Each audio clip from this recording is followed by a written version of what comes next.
एक बैंक जिसका net profit सितंबर 2017 तक लगभग 900 करोड़ रुपए था, अब वो घटकर जून 2022 में 308 करोड़ रुपए ही रह गया है। ऐसा क्या हुआ इस बैंक के साथ जिसने रातों रात शेयर मार्केट के मार्केट कैप को 36,380 करोड़ रुपए का नुकसान कर दिया। इस बैंक ने रातों रात इन्वेस्टर की संपत्ति में 8,077 करोड़ रुपए का घाटा कर दिया था। इसके वजह से स्टॉक में 20.6% का गिरावट आ गई थी। आज के इस वीडियो में हम बातें करेंगे पंजाब नेशनल बैंक स्कैम के बारे में। ऐसा क्या कारण था जिसकी वजह से यह स्कैम 7 सालों से चलती आ रही थी, पर किसी को कानों कान तक खबर नहीं हुई, और आरबीआई को भी इस स्कैम को पता करने में 7 सालों का समय लग गया। इस वीडियो में आप जानिएगा पीएनबी स्कैम से जुड़ी सारी बातें, कौन कौन इस स्कैम में इन्वॉल्व था और कौन था इस स्कैम का मास्टरमाइंड। यह सब जानने के लिए वीडियो को अंत तक जरूर देखिएगा। अगर आपने हमारे चैनल को सब्सक्राइब नहीं किया है तो सब्सक्राइब कर दीजिए और बेल आइकन को दबाकर ऑल पे सिलेक्ट कर लीजिए। फरवरी 2018 का वो दिन जब पीएनबी ने डिस्क्लोज किया कि पीएनबी के अंदर कुछ तो घोटाला चल रहा है। उसके बाद सीबीआई के द्वारा इन्वेस्टिगेशन में पता चला कि पीएनबी के अंदर एक बहुत बड़ा स्कैम चल रहा है। यह स्कैम लगभग 11,400 करोड़ रुपए का था। इस स्कैम में शामिल थे कुछ फर्म्स और कुछ व्यक्ति। सीबीआई रिपोर्ट्स में यह पता चला कि इस स्कैम में शामिल थे बिलियनर ज्वेलर नीरव मोदी, उनके बिजनेस के पार्टनर्स और पीएनबी बैंक के 2 एम्प्लॉयज। यह स्कैम शुरू हुई थी 2011 से, जब पीएनबी के एम्प्लॉयज नीरव मोदी के साथ मिलकर fake letter of undertaking issue करते थे। बाद में पीएनबी ने आरोप लगाया कि फर्जी लेटर ऑफ अंडरटेकिंग के आधार पर बायर्स क्रेडिट का भुगतान नोस्ट्रो अकाउंट से करते थे। आगे बढ़ने से पहले कुछ टर्म्स के बारे में जान लेते हैं, जिसकी मदद से हम जान पाएंगे कि यह स्कैम कैसे हुई थी। पहला है बायर्स क्रेडिट, दूसरा है लेटर ऑफ अंडरटेकिंग, तीसरा है नोस्ट्रो अकाउंट। बायर्स क्रेडिट एक टर्म्स क्रेडिट है जो कि बायर्स के लिए इंपोर्टिंग करते समय डोमेस्टिक बैंक ओवरसीज बैंक से लोन अवेलेबल करवाती है। ओवरसीज बैंक तभी मनी लेंड करती है जब बायर्स बैंक गारंटी इशू करती है। इसके लिए बायर्स बैंक बायर्स से कोलेटरल सिक्योरिटी रखती है और साथ ही साथ कुछ फीस भी चार्ज करती है। एलओयू यानी लेटर ऑफ अंडरटेकिंग एक बैंक के द्वारा दूसरे बैंक के कस्टमर की ओर से लायबिलिटी को पूरा करने के लिए दिया गया एश्योरेंस होता है। एलओयू इंटरनेशनल बैंक की ट्रांजैक्शन में यूज किया जाता है। नोस्ट्रो अकाउंट एक ऐसा अकाउंट होता है जहां पर बैंक फॉरेन करेंसी को होल्ड करके रखती है। अब समझते हैं कि यह स्कैम कैसे हुई थी। मान लीजिए कि एक बायर्स है जो कि इंडिया से है और वो फॉरेन से कुछ सामान इंपोर्ट करना चाहता है, तो सबसे पहले वो सेलर्स के साथ कॉन्ट्रैक्ट करेगा। उसके बाद सेलर्स बायर्स को गुड शिपमेंट और डॉक्यूमेंट सेंड करेगा।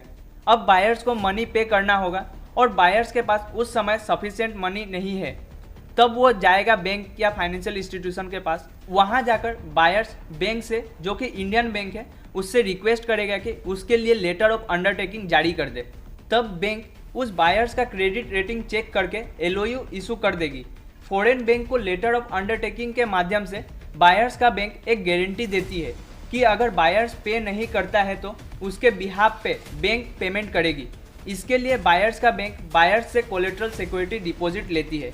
कोलेटरल सिक्योरिटी मतलब बैंक बायर्स का एसेट अपने पास रख लेती है, जिससे अगर बायर्स पैसे देने में डिफॉल्ट करता है तो बैंक उस एसेट को बेचकर अपना पैसा रिकवर करती है। बायर्स बैंक फॉरेन बैंक को एलओयू इशू करने के बाद फॉरेन बैंक लोन अमाउंट को नोस्ट्रो अकाउंट में डाल देती है। फिर नोस्ट्रो अकाउंट से सेलर को पे किया जाता है। फिर जब एलओयू का टाइम पीरियड खत्म होता है, उसके बाद बायर्स इंटरेस्ट के साथ लोन अमाउंट पेमेंट करता है और बायर्स का बैंक उसी अमाउंट को फॉरेन बैंक को पेमेंट कर देता है। अब जानते हैं कि पीएनबी के केस में ऐसा क्या हुआ था। इस एग्जाम्पल में जो बायर्स है वो है नीरव मोदी और इंडियन बैंक जो है वो है पीएनबी, और फॉरेन बैंक जो है वो है इलाहाबाद बैंक और एक्सिस बैंक, जिसका ब्रांच हांगकांग में था। इस केस में एलओयू तो इशू हो जाता था, पर नीरव मोदी कभी कोलेटरल सिक्योरिटी जमा ही नहीं करते। यह केस सामने तब आई जब पीएनबी का एक एम्प्लॉय रिटायर हो गया, जो कि नीरव मोदी को बिना कोलेटरल सिक्योरिटी के एलओयू इशू करवाता था। उसके रिटायर के बाद बैंक में एक न्यू एम्प्लॉय आया। उस समय नीरव मोदी फर्म्स ने फ्रेश एलओयू इशू करने को कहा।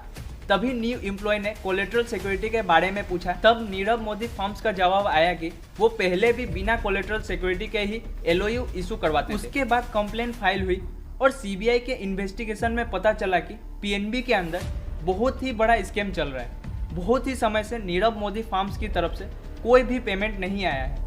इस सब को स्विफ्ट मैसेजिंग सिस्टम को बाईपास करते हुए ऑपरेट किया जाता था। यह स्कैम कोई छोटा मोटा स्कैम नहीं था, यह स्कैम थी 11,400 करोड़ का। इस स्कैम के वजह से इंडिया का इकोनॉमी, स्टॉक मार्केट, बैंक्स और LIC को बहुत ही बड़ा झटका लगा था। स्कैम की वजह से डायरेक्टली 5 बैंकों को सबसे बड़ा नुकसान हुआ था, जिसमें नाम आता है यूको बैंक, जिसको 2,635 करोड़ का घाटा हुआ था। दूसरा है इलाहाबाद बैंक, जिसको 2,400 करोड़ का घाटा हुआ था।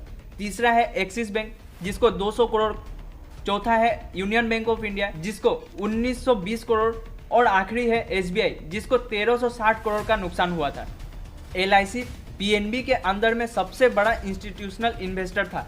दिसंबर 2017 तक LIC 13.93% PNB शेयर्स ऑन करता था, जिसके वजह से LIC को तकरीबन 1,400 करोड़ का घाटा हुआ था। कंपनियों को लोन सैंक्शन करने से पहले बैंकों को अपने प्रोसेस में सुधार करनी चाहिए, ताकि फाइनल डिसीजन लेने से पहले अथॉरिटीज फ्रॉड को रिड्यूस कर पाए। बैंकों के अलावा दूसरे जितने भी फाइनेंशियल इंस्टीट्यूशन है, वे फ्रॉड से बचने के लिए कठोर जांच करने के बाद ही कंपनियों को फंड अलॉट करने की स्ट्रिक्ट पॉलिसी लानी चाहिए। आपको यह वीडियो कैसी लगी कमेंट सेक्शन में जरूर बताएं, और ऐसी ही वीडियो पाने के लिए हमारे चैनल को लाइक, शेयर एंड सब्सक्राइब जरूर करें। धन्यवाद।